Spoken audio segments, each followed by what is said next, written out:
A central part of COP26 has been the role of nature. It's been elevated to a position it should have had for many years. Now it's there at the heart. It's an externality, it's a cost. It has to be factored in. That means that there's a massive change in thinking in the corporate sector and in the government sector, that nature cannot be ignored or taken as a cost-free, that companies and governments cannot take for granted. And I'm joined now by the Environment and Climate Change Minister for Canada, Steven Guibeault. Welcome, Stephen, if I may, Minister, because I'm asking you about one particular announcement you've just given about the role of nature in Canada. Yes. So coming into Glasgow, Canada doubled its climate finance, our contribution to developing countries to help them face climate change, $5.3 billion.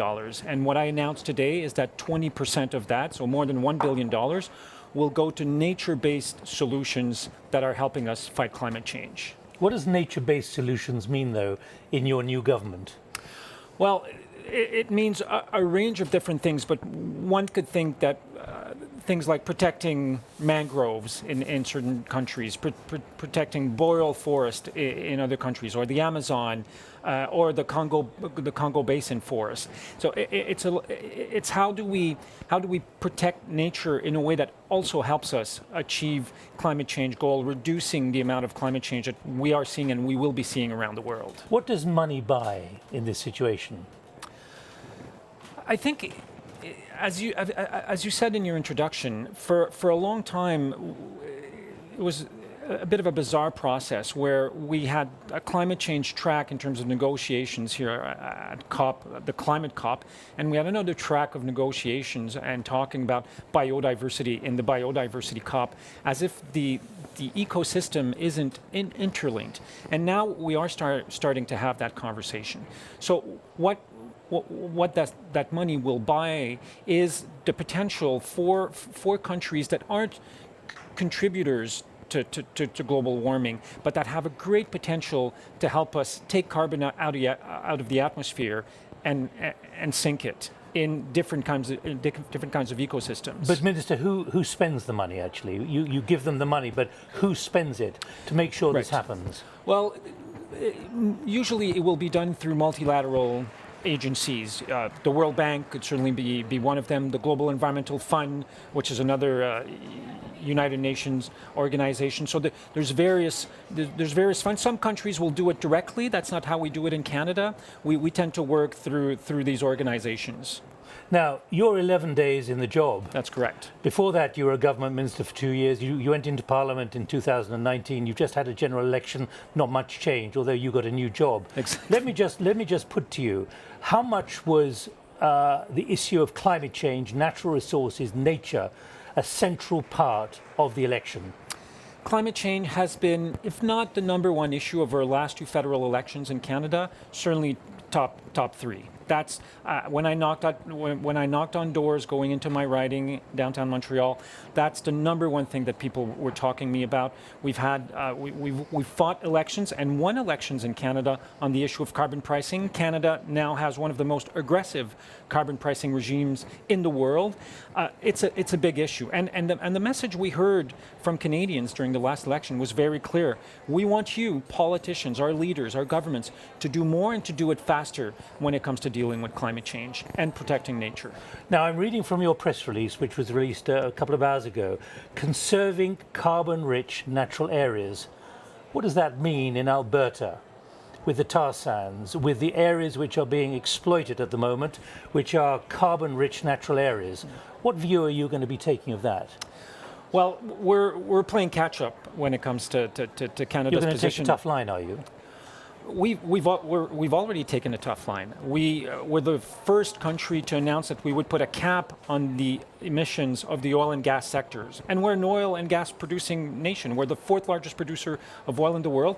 And we've said we would cap emissions from this sector. And we're not doing this for other sectors. We're not doing this for cement or the auto sector or steel. Why are we doing it for oil and gas? Because it's 25% of our emissions. If we're serious about climate change in Canada, we have to tackle this. So what are you going to do about the oil and gas industry, which is so central to the economies, particularly of Alberta? Absolutely. What is interesting, if you were to ask me which Canadian provinces is seeing the most renewable energy development right now, you might think of Quebec, my own province, you might think of British Columbia on the west coast. It's actually Alberta. Alberta is the place in Canada where there's most investment in wind and solar and other clean technologies. But will there be conservation as well of these areas? Absolutely. Canada is home to a quarter of the boreal forests and large portions of wetlands and peatlands, which are amazing carbon sinks. So we have a responsibility to Canadians to conserve these areas, but we have a responsibility to the world. What we do in Canada will affect or could affect what happens elsewhere. So we have to do more, and Canada has committed to protect 25% of its land mass and oceans by 2025, and 30%, and this is a global coalition of the willing, which includes certainly the United Kingdom, Costa Rica, and a number of other countries, to protect 30% of our lands and 30% of our oceans by 2030. Now, it could have been a few years ago that I could be sitting on a table with you and you'd be working for Greenpeace. You've been an environmental activist for 20 years. You've been to jail twice. You've climbed the CN Tower, etc., etc. And I called you Stephen as opposed to Minister because that's the way I've seen you, although we haven't met before. But I'm asking you that because how much of a conflict is there for you now, 11 days into a job as Environment and Climate Change Minister? In other words, you're now in government and you've got immense challenges and you've got to keep business on side as well. The Prime Minister made it very clear when he asked me to be the next Environment and Climate Change Minister for Canada. He said, Stephen, I want Canada to do better. I want Canada to go faster when it comes to fighting climate change, and I want you to do that. You have my full support, and he was here, and people saw how passionate he feels about this. We've made a series of very progressive announcements where we announced $1 billion to help developing countries get off coal. We've launched with the United Kingdom a coalition that now rallies more than 160 members around the world, mostly nations, but also companies, investors, insurance companies, to help the world get off coal as fast as possible. 75% of planned coal plants that were going to come online have been canceled in the last few years, in part because of this work. So my job is to continue being an activist, but instead of being an activist outside government, I'm now an activist inside government. And your Prime Minister and the Cabinet like you as an activist inside government. Are you now, as an Environment Minister, really gingering them, really pressuring them, taking them to new frontiers, which even they may be politically, within the political cycle, are not comfortable with? We are very comfortable with doing that because that's the message that the Canadians gave to us during the last election.